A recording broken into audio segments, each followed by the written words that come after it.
Yo, bien ou bof? Bon alors là aujourd'hui on est ensemble pour débriefer le film Ma. Je sors tout juste de la salle et donc je vais t'en parler de tes suites pas tout à l'heure. Bon là exceptionnellement il n'y aura pas de spoil hein, parce que c'est pas utile de raconter les détails du film ou de l'histoire pour te donner mon avis de cinéphile raffiné. Bah oui parce qu'il y a des fois je suis un peu obligé de spoiler pour rentrer dans certains détails qui sont un peu nécessaires. Mais là ça va pas être utile. Bref, ceci étant dit, il est maintenant temps de rentrer dans le vif du sujet. Bon alors qu'est-ce que j'ai pensé de ce film? Bah déjà pour commencer c'est pas un film d'horreur ni un film d'épouvante, c'est bel et bien un thriller. Je sais qu'il y a pas mal de monde qui a été induit en erreur. En tout cas c'est bien écrit que c'est un thriller et tant mieux parce que moi j'ai horreur des films d'horreur. Voilà, ça tu le sais, j'ai jamais compris pourquoi il y a des gens qui aiment se mettre dans des états d'angoisse volontairement. Moi c'est pas du tout mon délire. Et il y a quelques moments où j'ai sursauté, j'ai pas spécialement flippé. Je m'inquiétais parce que Victoria Spencer, je crois que c'est comme ça qu'elle s'appelle, l'actrice principale,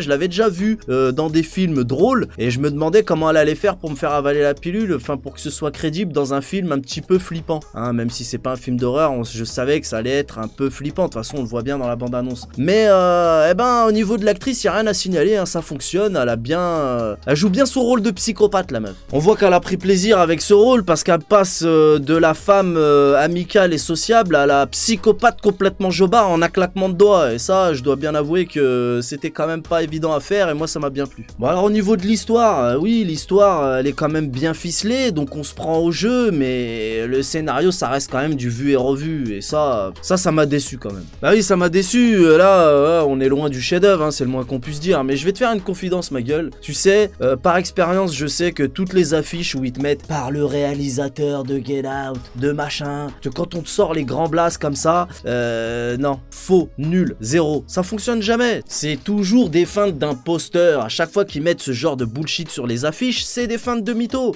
Donc la dernière fois qu'ils nous ont mis par le réalisateur de Get Out, c'était dans Us, mais c'était nul aussi. Enfin bon, je dis pas aussi parce que celui-ci n'était pas nul, il est quand même un petit cran au-dessus de Us quand même, heureusement. Mais Get Out, Toto, laissez-le où il est parce que ce film là c'est de la bombe, ceux qui l'ont pas vu, allez le voir, et l'acteur principal de Get Out, oh là là, quand je repense à comme la tête effrayée qu'il fait, c'est même dans l'affiche. Non, vraiment, c'est un film à part. Bref, revenons-en à nos moutons. Non, à nos sardines. Ouais, c'est mieux, comme ça. Et la bande-annonce, je suis désolé de le dire, mais on n'est pas loin de la fin de corps, hein. Pas complètement quand même, heureusement, mais on n'en est pas loin de la fin de corps, hein. C'est un peu du mytho, parce que l'intrigue est beaucoup trop longue, le film repose sur une histoire sans grand intérêt pour les trois quarts, et puis à la fin, boum, là on passe aux choses sérieuses. Donc non, c'est beaucoup trop long, et c'est mal exploité en fait. Bon, en plus, on comprend pas trop si elle est gentille ou méchante, à un moment donné, on est un peu paumé, c'est une histoire de vengeance en fait. Mais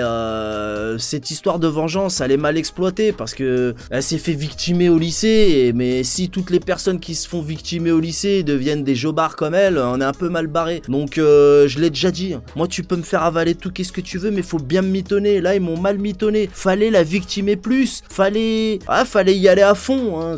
Pendant qu'on y est, tu y vas à fond les manettes ou pas du tout, hein, sinon ça prend pas ma gueule. Là la colle elle a pas pris là. Bon, si tu veux que je te s'explique te VF l'intrigue c'est quoi en fait, c'est l'histoire d'une vengeance subie 25 ans plus tôt par une gamine de 15 piges au physique ingrat en fait. Du coup, elle a ravalé sa haine pendant 25 piges et d'un coup d'un seul, comme une furieuse envie de pisser, elle s'est acharnée sur les protagonistes et leurs marmots. Et bien évidemment, ils y sont pour rien, bien entendu. Donc moi, j'ai trouvé ça plutôt limite, voire même un peu bancal. En plus de ça, quand tu regardes bien la bande-annonce, ça révèle même la fin. C'est un truc de ouf. Donc ouais, ils savaient pas où aller, c'était vraiment galère, hein. Dans la bande-annonce, ils t'ont tout balancé. Bon, après, les jeunes acteurs, là, les jeunes, il y en a qui étaient pas mal, ça, on peut quand même le souligner aussi. Bon, allez, on va être gentil, on va être mignon. Bon, il est vrai aussi que je me suis pas ennuyé, hein, alors j'irai pas jusqu'à dire que j'ai passé un agréable moment, mais je vais pas crier au génie non plus, poto. Du coup, ça donne un film à voir pour tuer le temps, un film à voir sans prise de tête et sans frisson. Bah oui, c'est là que c'est con, un film sans frisson, c'est con. Donc voilà, c'est à peu près tout qu'est-ce que je pouvais dire sur ce film. Bon, c'est bien évidemment pas un film tout public, ça tu l'auras compris, parce que bon, même s'il n'y a pas de frisson, vers la fin, il y a quand même quelques scènes vicieuses et gore, hein. Bon, quand je dis vicieuses, je parle pas de sexe, mais bon, gore, c'est vite dit aussi, hein. C'est vite dit aussi, mais bon, il faut quand même le souligner, au cas où certains d'entre vous auraient envie d'aller le voir avec des marmots. Bon, tu peux y aller avec ta go, je sais que les go adorent ce genre de bullshit qui fait flipper, mais même elle, ça va être la première à dire « Ah bah moi, j'ai même pas eu peur !» Et ça, je te le dis, c'est couru d'avance. Moi-même, j'ai pas eu peur, alors que j'ai horreur des films d'horreur. Imagine. Et sinon, t'as vu, je l'ai bien imité, ta go, hein, non? Hein? Je l'ai bien imité, ta meuf, hein. Ouais, autocongratulations, poteau. Moi, chez moi. Voilà, je vais m'arrêter là. C'était mon avis de cinéphile raffiné. Je te donne rendez-vous très prochainement pour un nouveau débrief film. On connaît les bails. Salut!